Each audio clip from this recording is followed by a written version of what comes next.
People often say that siblings introduce the first taste of difference, but I've never wanted it to be that way. Perhaps it's because I grew up as an only child. I hope my husband and his siblings will always get along well. My name is Malia, and at 35 years old, I'm a housewife juggling household chores, childcare, and a part-time job. It's been nearly a decade since I married Albert, whom I met at work. We've been blessed with 2 children during this time. Albert has always been kind, a loving husband, and a devoted father since our dating days. Our family gets along harmoniously, and every day is typically peaceful and happy. Then, one day, a storm swept into our lives. The cause of this storm was my brother-in-law's fiancée. We met her for the first time last Christmas, and she was quite an unusual presence. It didn't bother me that she didn't lift a finger at my in-laws' house. After all, she wasn't yet married into the family, and my in-laws aren't the type to expect help just because someone is a daughter-in-law. Personally, I helped my mother-in-law, and naturally, Albert pitched in. My father-in-law and brother-in-law entertained the children. Meanwhile, my brother-in-law's fiancée spent the entire time glued to her phone. Even during Christmas greetings and meals, she never put it down. There was hardly any conversation beyond initial pleasantries. Frankly, I wondered why she had even come. I assumed she had been dragged along reluctantly by my brother-in-law and was in a bad mood. I really wanted to connect with her, so I insisted he bring her, but she seemed disinterested. Half a year after that Christmas, Dusty is getting married, my husband mentioned as he changed clothes after returning from work. Dusty is my brother-in-law. He's finally decided to tie the knot. Is it with that girl? I asked. Yeah, seems like it, he replied. He's already 30 years old and marriage is a milestone. But I'm worried about her character. Marriage changes a lot compared to just dating. I wonder if they'll have a peaceful married life. One day, my husband returned home looking exhausted. Welcome back. Work seemed tough today, I asked. No, it wasn't work, he sighed. I ran into Dusty's girlfriend, Ditette, at the office. What was she doing there? I inquired. She came to see me, he explained. She said she had something important to discuss. What does she want to talk about? I asked, curious. Well, about that, he hesitated. I was surprised she came to my office, but even more surprised by what she asked for. What did she ask for? She wanted help with wedding expenses, he revealed, or, if that's not possible, some pocket money. What? I don't understand, I replied, bewildered by the request. I couldn't grasp the situation. The cost of a wedding should be reasonable if managed within one's means. Dusty has a stable job and earns well. What baffled me more was the request for pocket money. Why would my husband give money to Dusty's girlfriend? To my surprise, my husband hesitated before continuing, reluctantly sharing. Well, she also asked if we could go out for a meal or something, just the 2 of us. What? Why? I exclaimed, taken aback. She said she wants to build a good relationship with me because I'll be her brother-in-law, he explained. But if that's her intention, she should come over to our house. I declined the idea of meeting her alone. I'm frustrated. Why does she need to meet you alone to build rapport? She and Dusty should simply visit us. I vented, recalling how she had been glued to her phone the entire Christmas gathering. The request for financial help and a private meeting didn't sit well with me. Unable to stay silent, I decided to confront Dusty. I asked him to come over, feeling compelled to discuss something important. I laid out everything about Ditette's behavior, hoping he'd understand. Dee would never ask for such things, Dusty insisted, refusing to believe it. Why would she ask my brother for money and suggest meeting alone? It doesn't make sense. But it's true, I insisted. I believe her. I trust Dee, Dusty asserted firmly, exchanging a troubled glance with my husband. Trusting your partner is crucial in marriage. You shouldn't marry someone you can't trust. It's normal to prioritize and believe in your fiancé over your own brother. I only heard about this from my husband, but I didn't doubt him for a moment. Trust forms the foundation of a marriage. Ultimately, Dusty wasn't to blame. He left our house somewhat upset after our discussion. My husband and I decided that unless something more serious occurred, we wouldn't intervene further. All we wanted was Dusty's happiness. However, Danette's behavior didn't cease. Having resigned from her job in anticipation of marriage, she seemed to be bored. Almost every day, she started visiting my husband during his lunch break at his office. She also sent him messages on his phone. He instructed the receptionist not to allow her in and ignored her messages. He reported each incident to Dusty, but Dusty refused to believe it. He was so infatuated with Danette that he dismissed my husband's concerns. Let's go out for a meal. Just the two of us. Could you give your dear sister-in-law some pocket money? I feel so lonely without Albert by my side. Her messages read. Even after my husband sent screenshots of these inappropriate messages to Dusty, he still refused to accept the truth. Then, I received a call from Dusty. What kind of harassment is this? Sending me these fake messages. Do you really want to ruin my happiness? He shouted angrily. My husband was deeply hurt by his brother's accusations. They had always been close, and seeing his brother turn against him was devastating. Unable to bear seeing my husband like this, I messaged Danette, asking her to stop harassing him. Her reply shocked me. What does it have to do with you? I couldn't believe she had addressed me so disrespectfully. I feared Dusty's impending marriage might end unhappily, but no matter what we said, Dusty refused to listen to my husband. Their once strong brotherly bond was crumbling, and my husband's loneliness was heartbreaking to witness. I had been wanting to sit down with Danette and have a discussion, the four of us, Dusty, my husband, and myself, but time passed without that opportunity arising. One day, while my husband was away on a business trip, Dusty unexpectedly called our home phone. Surprised by the unusual call, I picked up and heard his loud voice. Malia, are you still at home? What are you doing? He asked urgently. I was just hanging up laundry, but what's going on? I replied, caught off guard. Is Danette with you? She's saying if she's not attending the wedding, you need to pay the cancellation fee. Dusty's words stunned me into silence. I struggled to comprehend what I had just heard. Wedding, absence, cancellation fee. Wait, what are you talking about? There's a wedding today. I nearly shouted, trying to grasp the situation. Dusty sounded surprised by my panicked response. Yes, I sent you an invitation. You marked will attend on the reply card.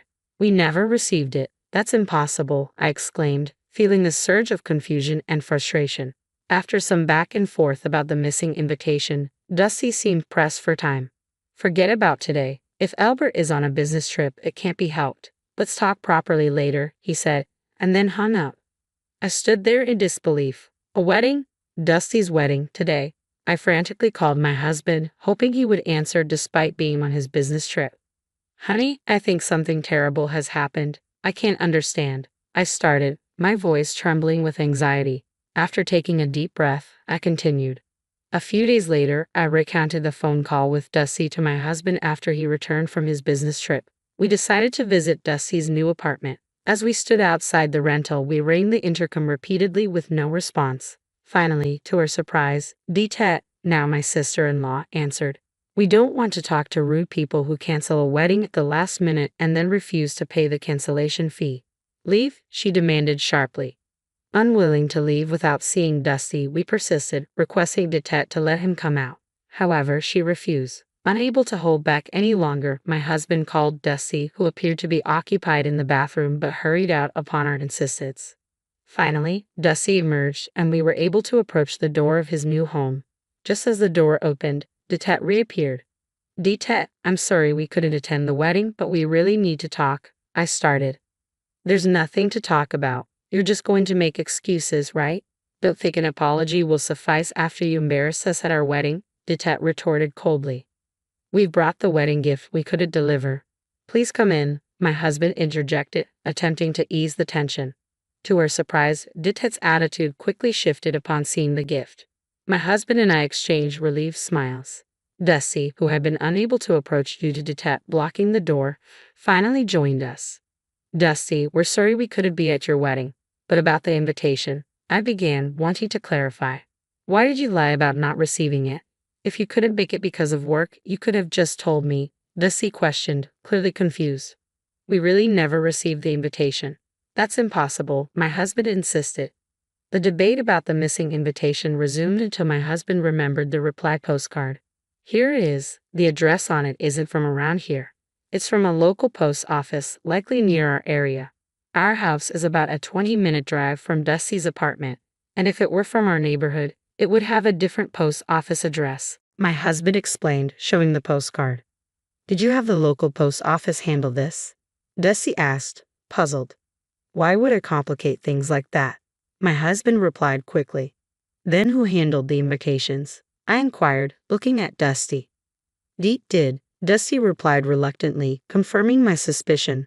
I had suspected that Danette had taken charge of most of the wedding preparations while Dusty focused on work. She had handled the invitations, and now it seemed like a deception. Something had bothered me since I first saw the postcard. The names written on it, mine and my husband's, were clearly not in our handwriting. My husband had a talent for calligraphy and wrote beautifully, whereas I struggled with my own handwriting, which was far from elegant. Normally, I relied on my husband to fill out forms and documents for our children's school due to my poor penmanship. The names on the postcard were written in a cute, distinct style that was certainly not ours. I can't write in such a cute style. This handwriting, it's Danette's, I realized aloud, feeling a sense of disbelief that we hadn't noticed sooner. It was only now that Dusty also recognized the handwriting. Danette, what is the meaning of this? I don't know. Danette stammered, feigning innocence. It's clearly your handwriting. Realizing the truth, Dusty confronted Danette angrily. She appeared panicked and evasive. My husband stepped in to calm his brother, asking Danette quietly, "Why did you do this, Danette?" We admit it was our fault for not confirming the wedding date, but we believed the invitation would come, so we didn't bother to ask.